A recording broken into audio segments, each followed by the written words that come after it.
Bueno, en esta segunda parte nos enfocaremos en analizar las potenciales terapias biológicas en el tratamiento del cáncer, particularmente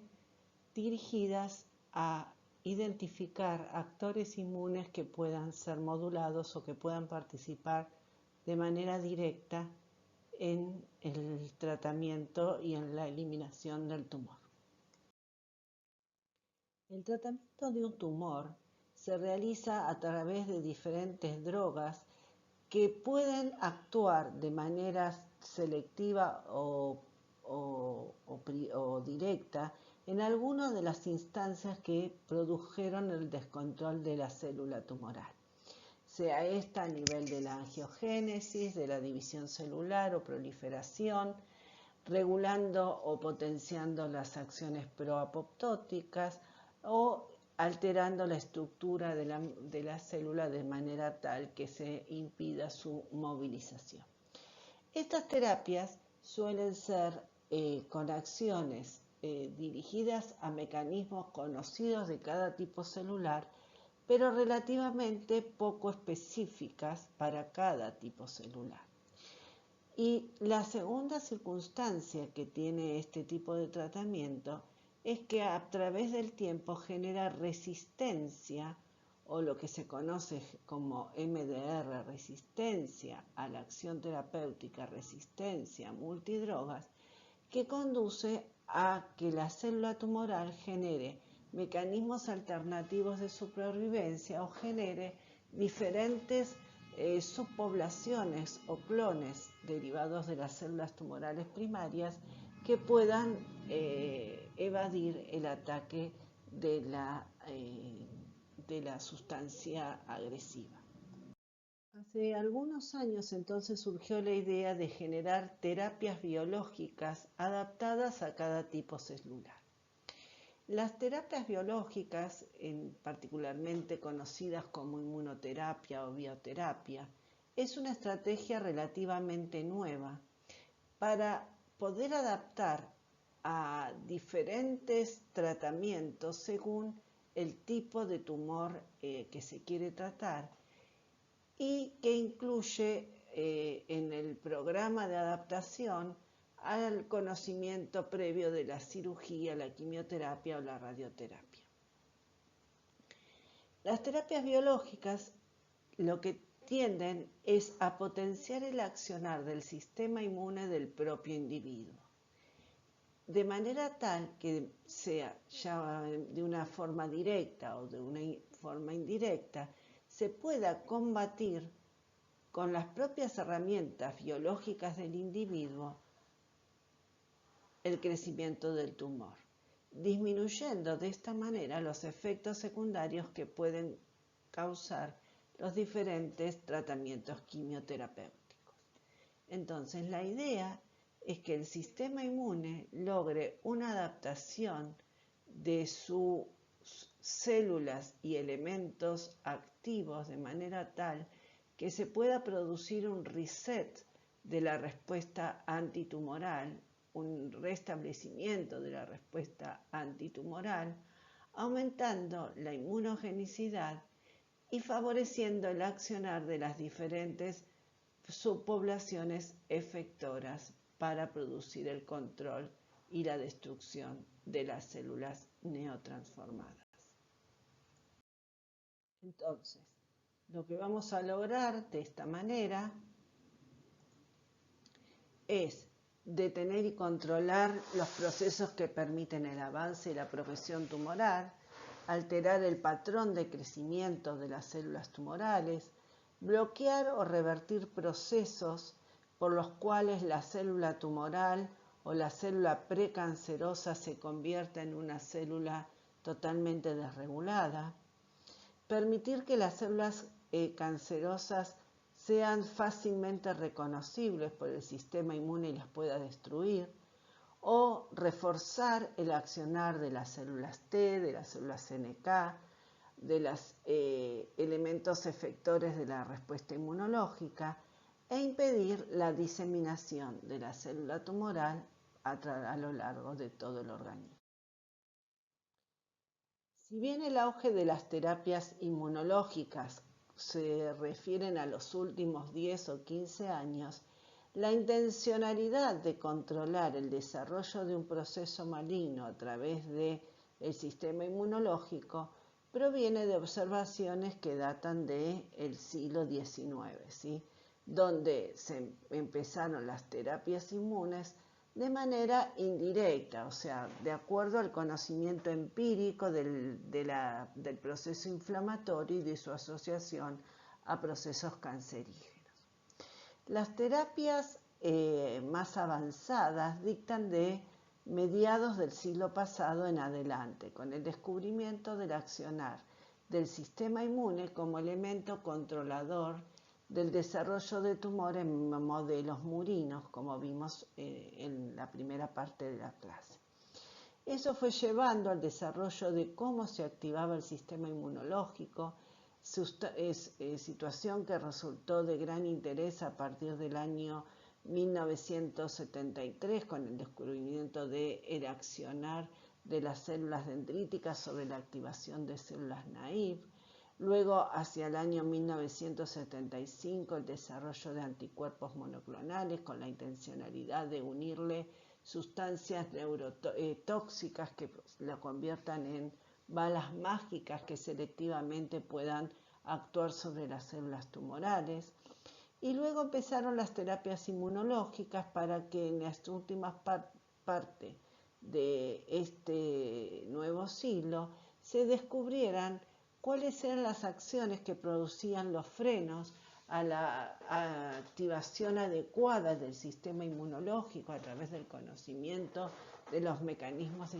de checkpoint inmune y que hoy en día permiten aplicar un diseño racional a la utilización de anticuerpos monoclonales y de terapias de transferencia pasiva de células. Como vengo mencionando, entonces, el primer punto fue determinar acciones inmunomoduladoras de manera no específica por la cual se podría potenciar el sistema inmunológico. A principios del siglo XX se analizó la actividad o la capacidad de ciertas sustancias de actuar como agentes inmunomoduladores no específicos y en general esos productos en aquel momento que podían potenciar el accionar del sistema inmunológico estaban íntimamente relacionados con los productos derivados de agentes microbiológicos. Se determinó que el bacilo de Calmette-Guerin o la BCG, derivados de la BCG, podían tener acciones inmunomoduladoras del sistema inmunológico y a principios del siglo XX se utilizó en pacientes en los que se determinaba la presencia de tumores diseminados, la utilización de este producto de vacunación con el objeto de potenciar el accionar del sistema inmunológico. También se utilizó el inmunopotenciador levamisol como respuesta coadyuvante al tratamiento radio y quimioterapéutico con el fin de fortalecer la capacidad de respuesta y de adaptación del sistema biológico de un individuo que está padeciendo cáncer. Vamos a ver en breve que hoy en día la vacuna BCG tiene una utilización muy concreta en el cáncer de vejiga y que su utilización permite también de manera indirecta potenciar el sistema inmune y controlar cánceres de vejiga tempranamente detectados. Entonces, la BCG se utiliza en el tratamiento de cáncer superficial de vejiga, luego de la cirugía. La administración del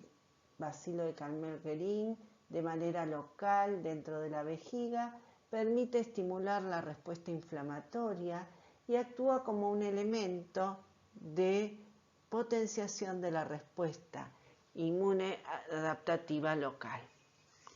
Genera una respuesta inmunoreactiva por la cual el organismo ante la activación provocada por la bacteria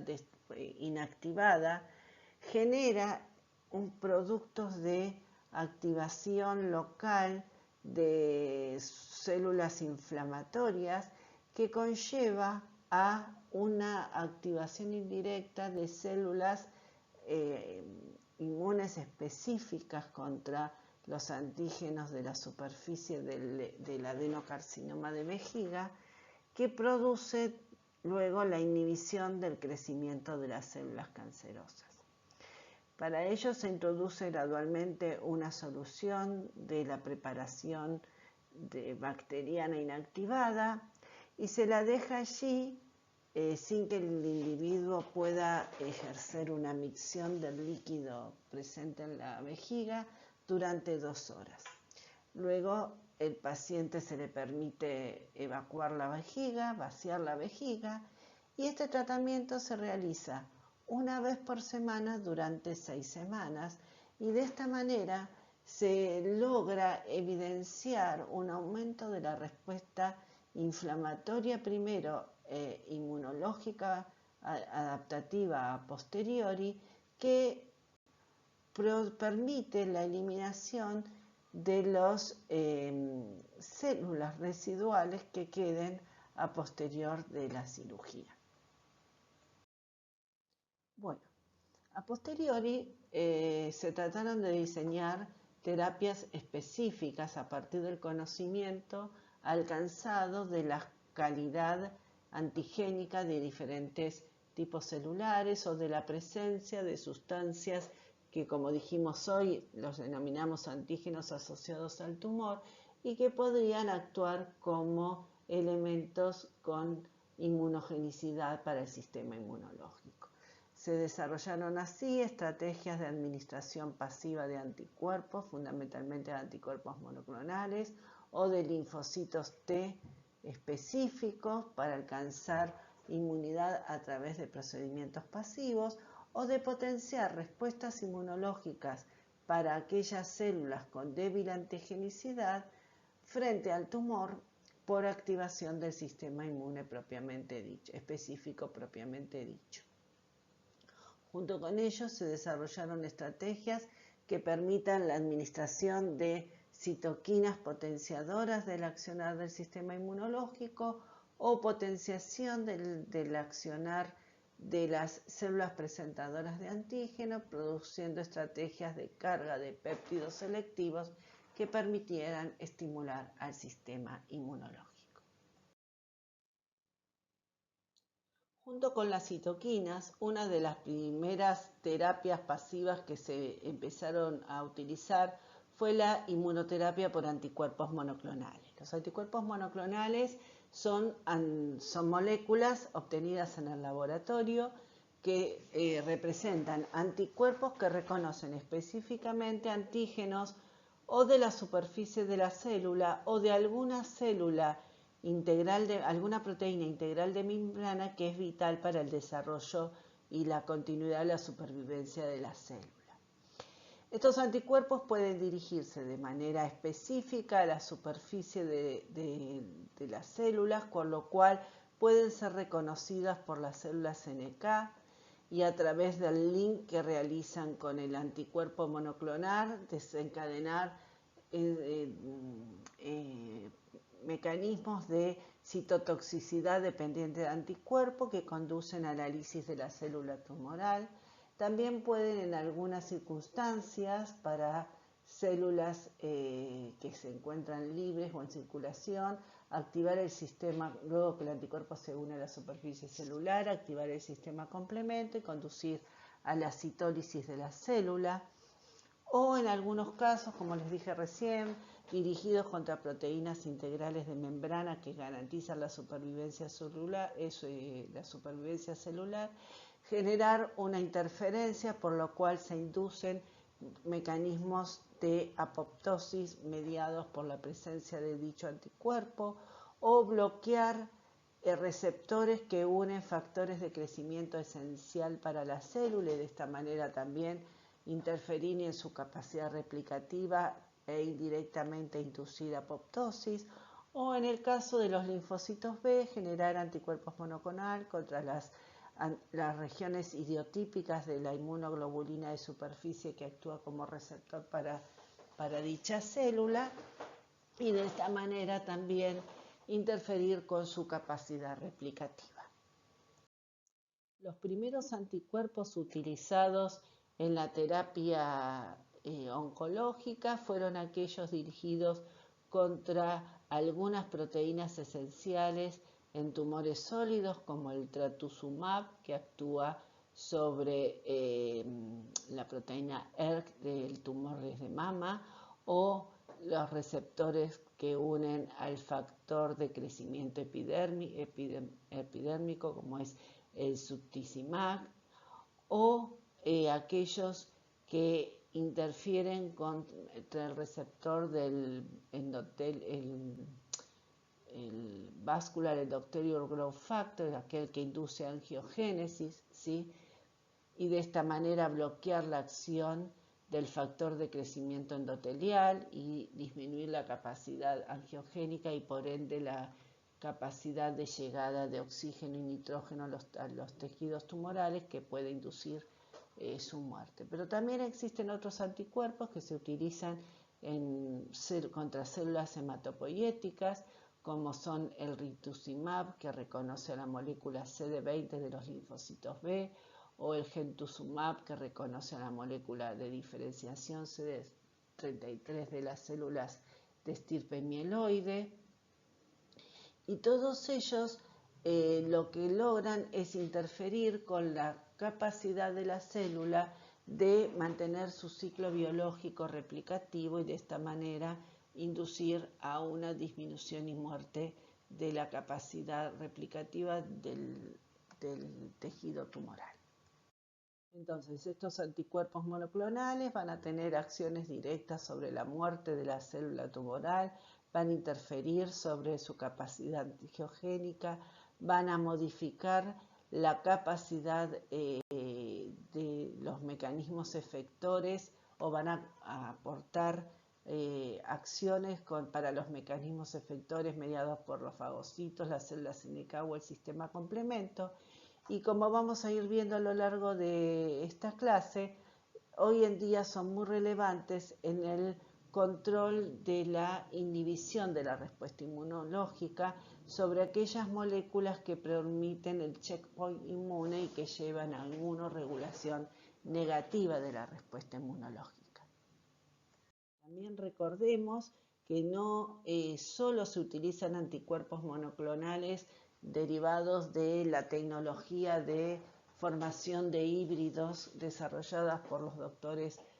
César Mister y Kuhler de Alemania, sino que hoy en día la capacidad de clonación de estas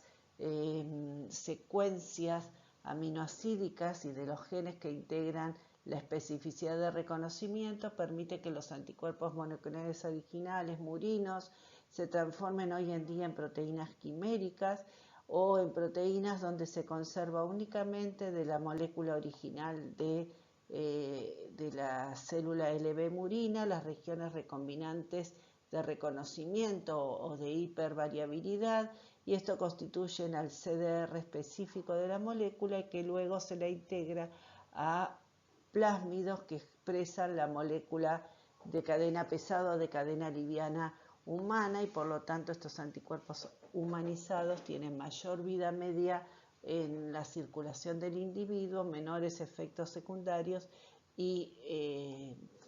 mantienen esta especificidad de reconocimiento que le permite ser unos excelentes candidatos para el tratamiento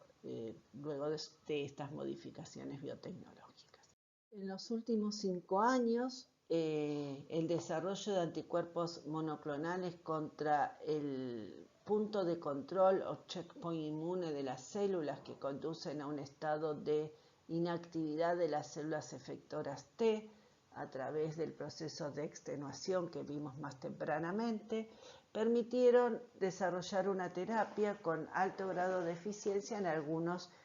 candidatos de tumores. En virtud de ello, en el año 2018, hace 2 años, James Allison y Tatsuku Honyo recibieron el Premio Nobel de Fisiología en el área de medicina por el desarrollo de una terapia contra el cáncer para la inhibición de la regulación negativa del sistema inmunológico. Estos anticuerpos que se dirigen contra la molécula PD1 presente en la célula T, o como vimos hoy también CTLA4 o LAC3, permiten que es el proceso de anergia natural que se produce por la interacción de las células del sistema inmunológico que expresan la molécula PD1, o sea, la molécula la proteína que conduce a la inhibición de la respuesta inmunológica por activación de fosfatasas cuando se une a su ligando específico presente en la célula tumoral, conduzca a un estado de inactivación de las células T, y ello permite que ante la inoperancia del sistema inmunológico en el control de la expansión clonal del tumor, el tumor siga creciendo. El desarrollo de anticuerpos monoclonales luego del reconocimiento de estas proteínas permitió bloquear esta interacción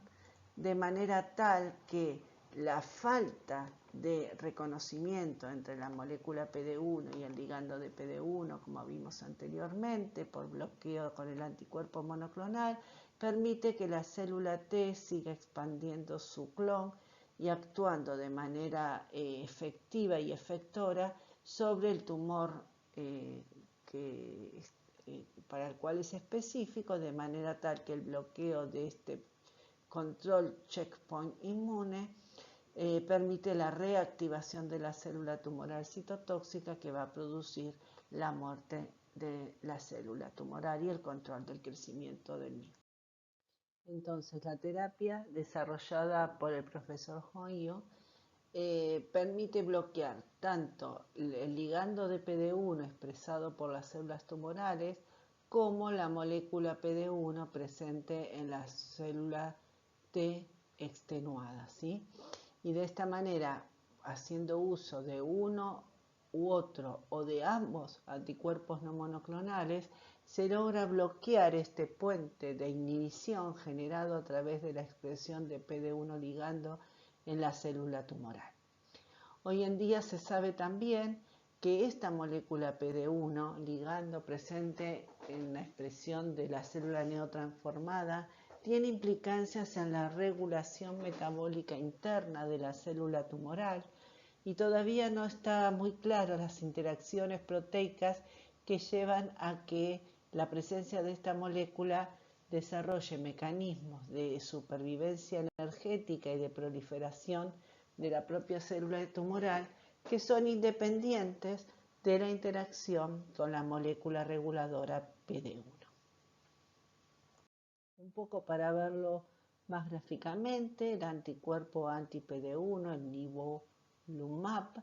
es capaz de bloquear entonces la unión de esta molécula tanto al ligando de tipo 1 como de tipo 2 que pueden estar presentes en la célula tumoral o en la célula presentadora de antígeno, y de esta manera se reactiva el circuito de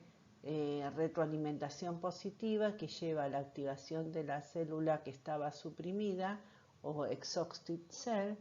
de manera tal que la célula reenvigorizada o reactivada vuelve a cumplir sus acciones citotóxicas sobre la célula tumoral y de esta manera facilitar la destrucción y eliminación de la masa tumoral. Por otro lado, el doctor Allison ya había desarrollado hace unos años el anticuerpo ipilimumab, el cual tiene una acción directa sobre la molécula CTLA4. Recuerden que la molécula CTLA4 compite con la molécula presente en la célula presentadora de antígeno B7 o CD80, de manera tal que en lugar de generar una señal de retroalimentación positiva como lo hace la molécula CD28, CTLA4 se expresa tardíamente sobre la célula activadora efectora T, de manera tal de poner freno a la sobreactivación de una respuesta inmunológica. patológica. En este caso, en el contexto del microambiente tumoral, las células T expresan tempranamente la molécula CTLA4 de manera tal que de manera casi temprana en el microambiente en el que nosotros tendríamos que estar potenciando el desarrollo de clones reactivos citotóxicos contra el tumor, la célula pierde su capacidad de respuesta efectora positiva y de esta manera se vuelve un ambiente tolerogénico. Entonces, este anticuerpo monoclonal, el ipilimumab, es capaz de bloquear esta unión de manera tal que se intensifica la señal dada por el receptor T en reconocimiento de los antígenos presentes en la célula tumoral y se favorece la respuesta efectora. El problema que tiene este anticuerpo contra el anterior es que tiene mayor capacidad de producir efectos secundarios tóxicos, fundamentalmente a nivel de piel o de tejido gastrointestinal. Y de esta manera, si bien se logra el control de muchos de los tumores, en muchos aspectos se altera la homeostasis y la capacidad, la calidad de vida de los pacientes, por lo tanto no resulta de aplicación directa en un número significativo de pacientes. En aquellos que no dan respuesta secundaria sí, pero si no hay que suprimir su administración. Otra forma de generar terapias pasivas es a través de la transferencia de células activas, inmunológicas activas. Existe la posibilidad desarrollada ya hace más de 20 años o 30 años por el Dr. Rosenberg de Nueva York, en el cual se pueden recuperar células infiltrantes del tumor, particularmente aquellas que tienen acción citotóxica, lo que se denominan linfocitos TILC, linfocitos T infiltrantes del tumor con acción killer, que pueden ser recuperadas en el laboratorio. Esta terapia es específica para cada individuo y ha sido satisfactoria en el tratamiento de pacientes de cáncer renal. Las células son mantenidas en cultivo, purificadas y mantenidas en cultivo por el agregado de interleuquina 2 que favorece la expansión del clon específico contra las células cancerígenas y también favorece la sobrevivencia de las células natural killer de manera tal que luego son transferidas al paciente donador y de esta manera se logra una eficiencia en la destrucción de las células tumorales, como vamos a ver enseguida. Otra forma de generar terapias en el propio individuo es a través de la estimulación activa del sistema inmunológico, permitiendo el priming de células CD8 positivas o la reprogramación de células de memoria para que cumplan su acción efectora o efectiva. Y esto se logra a través de un proceso de inmunoestimulación que algunos llaman vacunas antitumorales, por lo cual se pueden activar células presentadoras de antígeno o cargar células presentadoras de antígeno con péptidos derivados de antígenos identificados como antígenos tumorales o a través de la utilización de proteínas recombinantes de clones de genes clonados in vitro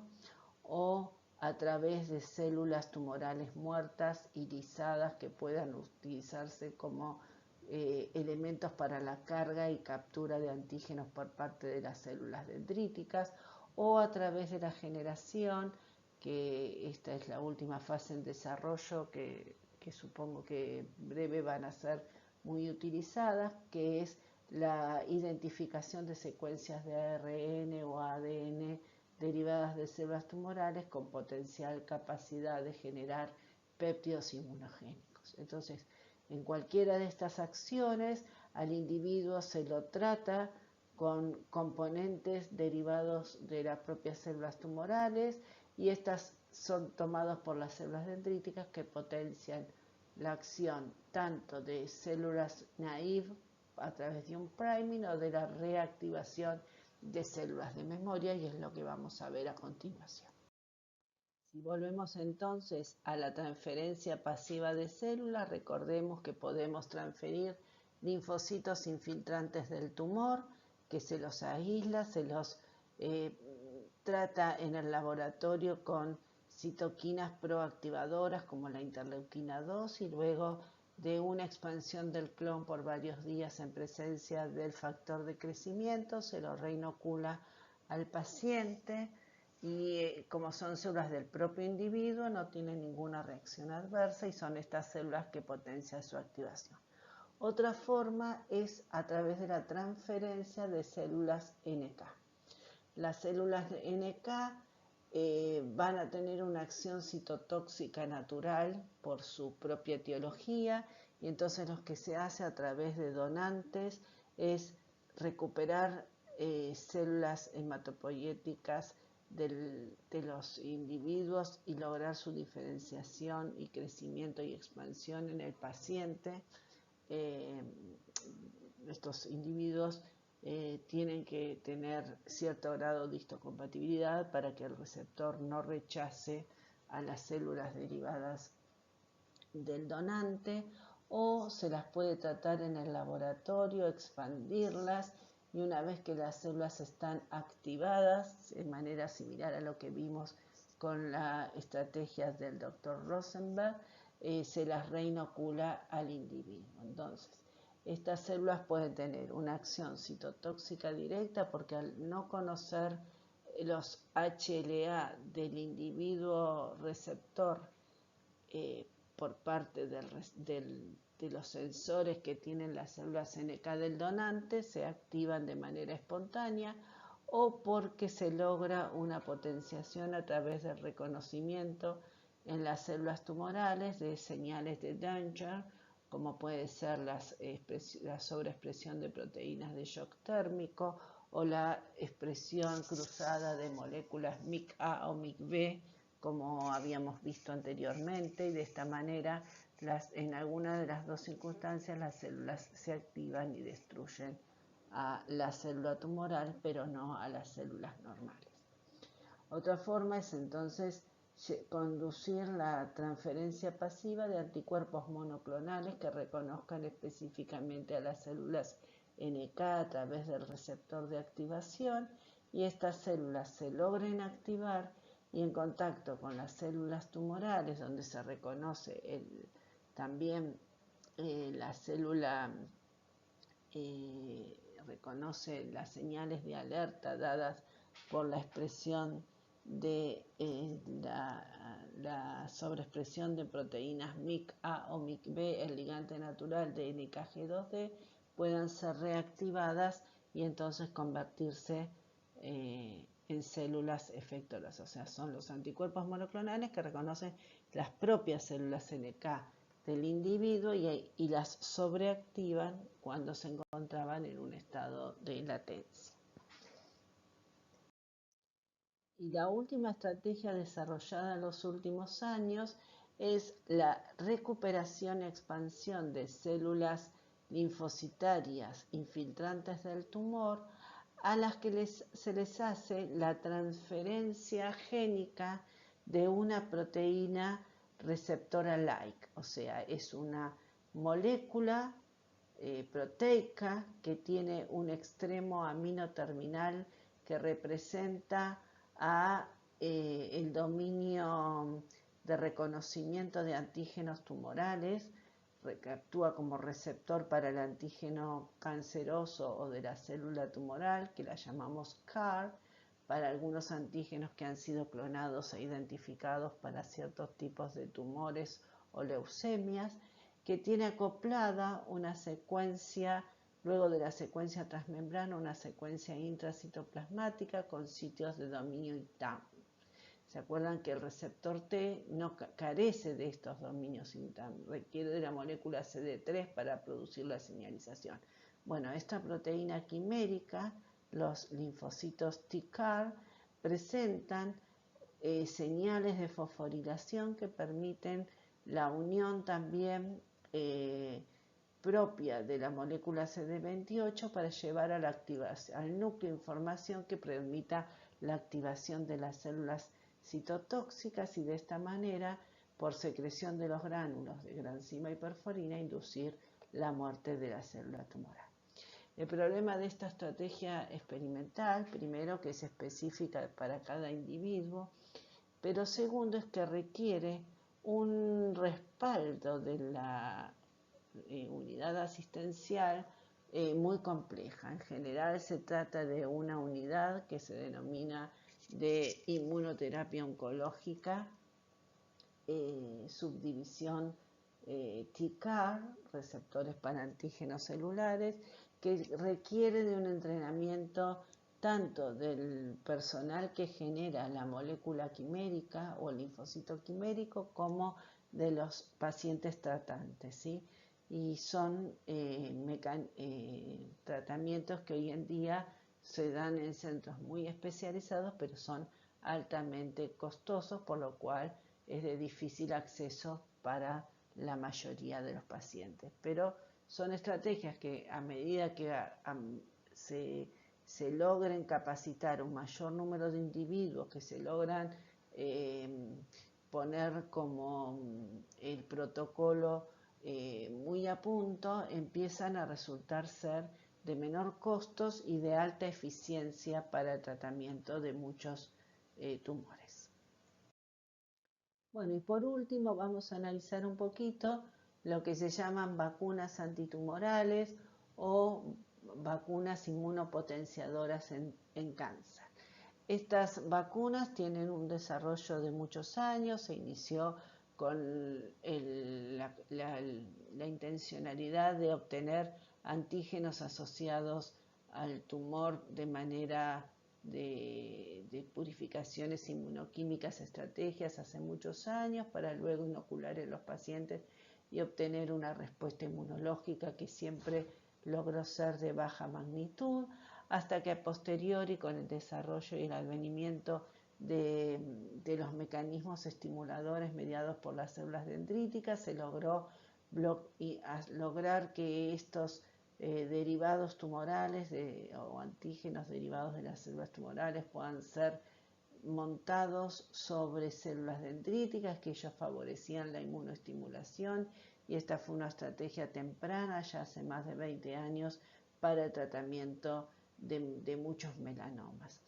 Las células tumorales muertas o los antígenos purificados podrían ser a posteriori identificados y una vez que fueron clonados fueron expresados en plásmidos de expresión que permitieron de esta manera lograr una mayor cantidad de proteína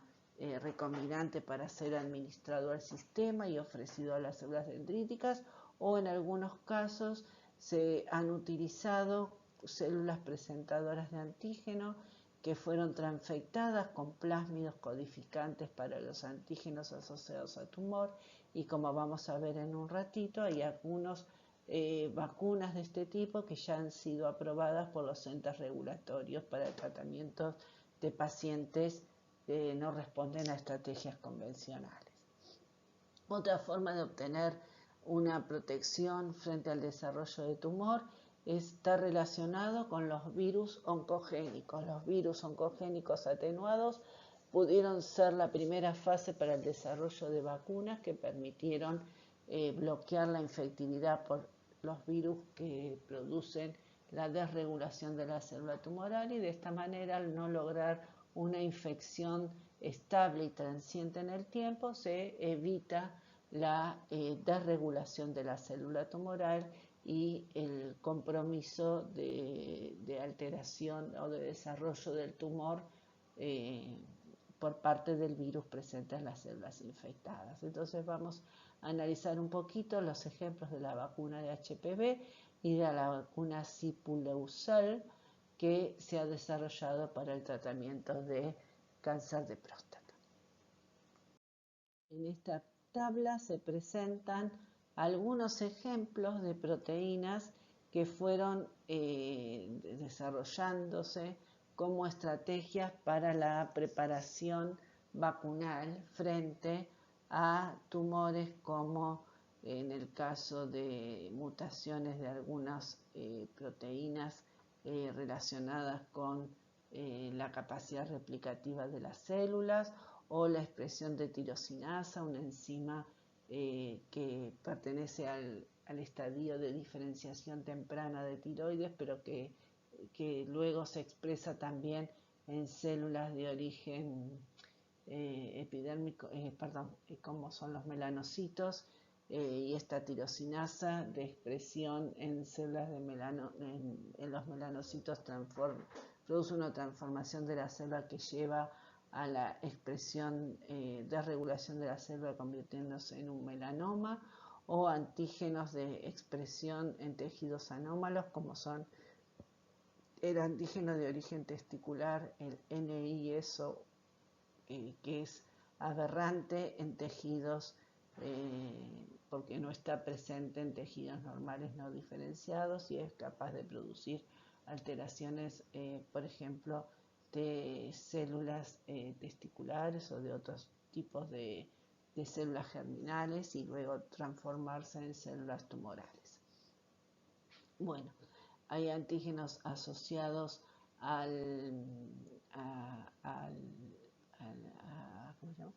la degradación de proteínas como la HSP, que produce proteínas que alteran la degradación a nivel del proteosoma y permanecen entonces estas proteínas de manera anómala sobreexpresada y transformando a las células de los tejidos. Y hay algunas células infectadas por virus oncolíticos que tienen la capacidad de usarse como estrategia, dado que al destruir a la célula tumoral son capaces de lograr la liberación de proteínas derivadas de dichas células y estas, al ser capturadas por células dendríticas, poder estimular el sistema inmunológico. Entonces se busca también esta estrategia de modificación clínica por administración del virus oncolítico dentro de la masa de tejido tumoral. Entonces lo que vamos a querer lograr es una potenciación del sistema inmunológico y, como vimos antes, esto lo podemos lograr a través de la sobreactivación de células dendríticas que tenemos que transformar de células dendríticas que en el espacio tumoral, en el microambiente tumoral, tenían características, como vimos antes, de células tolerogénicas en células efectoras o inmunogénicas que logren la activación y el priming de las células T. Entonces, para cargar y potenciar el accionar de estas células, nosotros podemos ofrecer a la célula dendrítica derivada del paciente en el laboratorio células tumorales muertas de la propia biopsia tumoral o células tumorales que fueron inactivadas en el laboratorio y que provienen de algún otro tumor de la misma estirpe y que actúan como elementos de estimulación cruzada, o péptidos sintéticos de menor longitud o de mayor longitud, proteínas clonadas recombinantes generadas por procedimientos biotecnológicos, vectores virales o los propios ácidos nucleicos, o la administración conjunta de plásmidos que tengan la capacidad de expresar al momento de la activación de la célula dendrítica citoquinas diferenciadoras de la maduración de la célula dendrítica junto con la expresión de péptidos derivados del tumor de origen contra el cual nosotros buscamos que se monte una respuesta inmune específica. Hoy en día existen a través de los organismos regulatorios para cánceres de tipo metastático o refractarios a los tratamientos convencionales, algunas preparaciones biológicas que actúan como vacunas terapéuticas, de los cuales están teniendo resultados prometedores. Uno de ellos fue aprobado hace unos 4 o 5 años por la FDA para el tratamiento de cáncer de próstata metastásico. En este caso, esta preparación, que se denomina Sipuleucel, son muestras obtenidas de los pacientes en las cuales se separan las células leucocitarias y se las mantiene en el laboratorio a través de el tratamiento con citoquinas que permite la diferenciación de las células de origen mieloide a células presentadoras de antígeno. Luego se las transfecta con una construcción, con un plásmido de expresión del antígeno asociado a la próstata, el antígeno prostático específico, una secuencia de este antígeno acoplado a la secuencia de un gen productor de factor de colonia estimulante de colonias granulocíticas macrofágicas que producen la maduración definitiva de la célula dendrítica, de manera tal que cuando esta célula es reinfusionada o transferida pasivamente al paciente, este recibe ya una célula dendrítica que tiene capacidad de migrar al órgano secundario como si fuera una célula madura para presentar antígenos, y que como tiene activada la expresión proteica para la producción del antígeno asociado a próstata, de cáncer prostático, lo va a expresar en su superficie para lograr la estimulación de las células T específicas presentes en el órgano secundario del paciente, ¿sí? Esto va a lograr una expansión y proliferación de la célula T que va a tener un efecto citotóxico directo sobre el tumor en el órgano en donde se desarrolla el mismo. Entonces, las células dendríticas son transfectadas ex vivo, se las reinocula el paciente y este procedimiento se realiza en 3 ocasiones a intervalos de 15 días entre uno y otro, y esta estrategia combina además la posibilidad de desarrollar una respuesta antígeno específica contra el tumor y con resultados de remisión significativamente prometedores. Bueno, esta diapositiva solamente lo que les quiere es, en función de lo que vimos en la diapositiva anterior, remarcar el concepto de que las moléculas coestimuladoras y las citoquinas son capaces de potenciar la respuesta inmunológica a través de la potenciación del accionar de las células dendríticas maduras, que van a permitir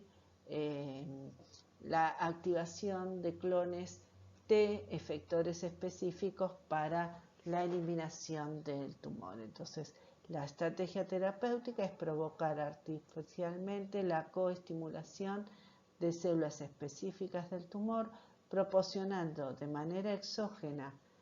citoquinas responsables de la maduración y transformación de las células dendríticas a células dendríticas inmunogénicas, que potencie la expansión de células efectoras y que permitan lograr su efecto antitumoral. Otro ejemplo de vacuna terapéutica es la vacuna TEBIC, que está constituida, ¿sí?, por la inoculación dentro de la masa tumoral de un virus con características oncolíticas. Este virus, además de contar con la propiedad de producir lisis de la célula a la que infecta, lleva en su codificación genética ADN para la expresión por parte de la célula tumoral del factor estimulante de colonia granulocítica macrofágica. Y de esta manera, en el entorno en que está el tumor se van a producir dos situaciones. Va a aumentar los niveles de la citoquina responsable de la maduración de las células dendríticas en el medio, en el microambiente tumoral, y va a permitir, al destruir a la célula tumoral, la liberación de antígenos derivados del propio tumor. Entonces, de esta manera, la célula que se está replicando en el tumor lisa las células tumorales, libera los antígenos tumorales, las células dendríticas por la acción del factor estimulante de colonia granulocítica macrofágica, logra completar su maduración a una célula dendrítica presentadora de antígeno efectiva y efectora, y de esta manera lograr que en el nódulo linfático drenante más cercano al sitio de inoculación del tumor se desencadene una respuesta inmune específica. Para ello se inocula una dosis inicial de 1 millón de unidades formadoras de placas de partículas virales y se la introduce dentro de la lesión tumoral. Luego se va incrementando las dosis hasta lograr una capacidad de 1 por 10 a la 8 unidades virales por mililitro,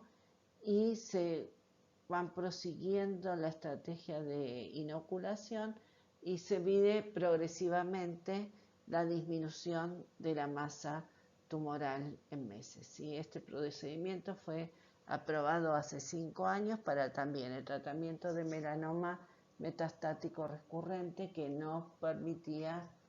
procedimientos quirúrgicos y que no responde a las terapias convencionales ni tampoco al uso de anticuerpos monoclonales. Y por último, considerar la estrategia de inmunoprevención.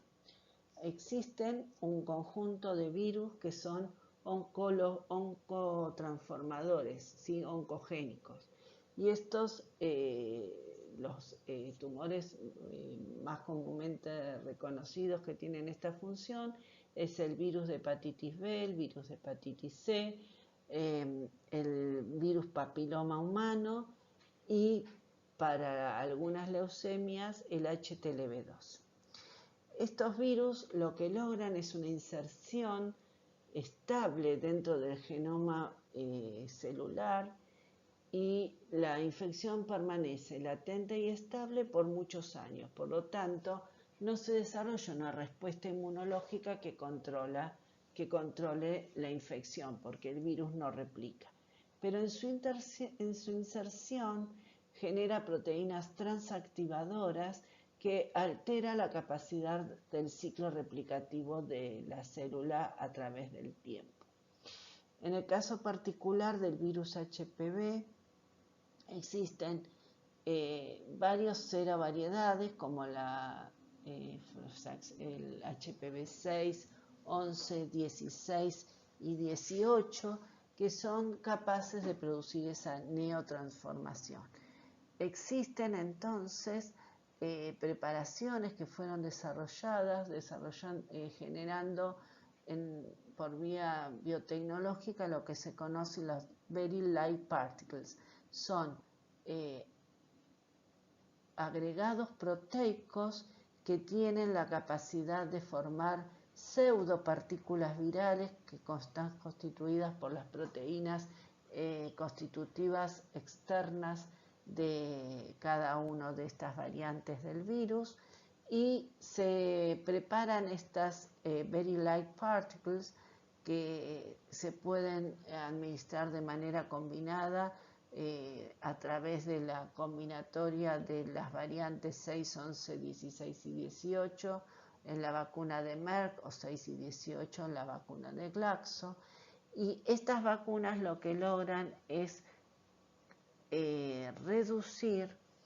el desarrollo a través de la maduración y del tejido del joven al adulto. En realidad lo que desarrollan son anticuerpos que bloquean, no es que alteran la transformación, son anticuerpos neutralizantes de la infectividad del tracto cervical y del tracto epitelial por parte de estas variantes del virus. Y de esta manera, neutralizando su capacidad de infección, se bloquea la integración al DNA del epitelio y la posterior neotransformación. Por eso estas vacunas son administradas en la edad preadolescente o adolescente para preparar o condicionar al individuo de una memoria inmunológica frente a la presencia del virus de manera tal que se bloquee su capacidad infectiva, tanto en el tracto genital como en el tracto genitourinario, como en la mucosa oral.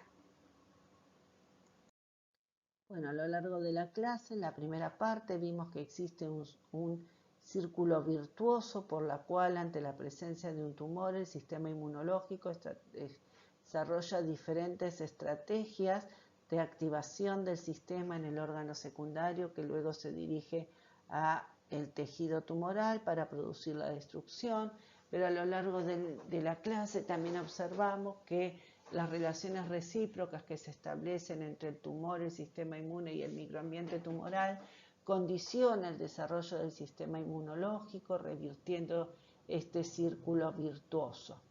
Entonces, el conocimiento de los mecanismos alterados que se van desarrollando mientras avanza el tumor ha permitido desarrollar estrategias a través de anticuerpos monoclonales, a través de la activación de células que se pueden transferir pasivamente, como son las células activadas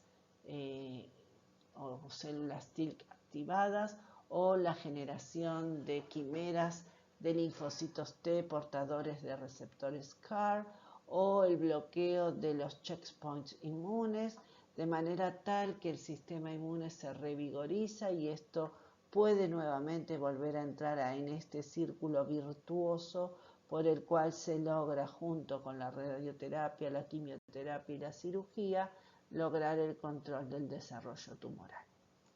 Aquí un pequeño resumen para resaltar los mecanismos más relevantes de lo que hablamos a lo largo de la clase, y aquí tienen la bibliografía de consulta. Cualquier duda, saben que pueden consultarme a través de mail a mi dirección de correo electrónico elialf@ffybelarga.uva.ar. Buenas tardes.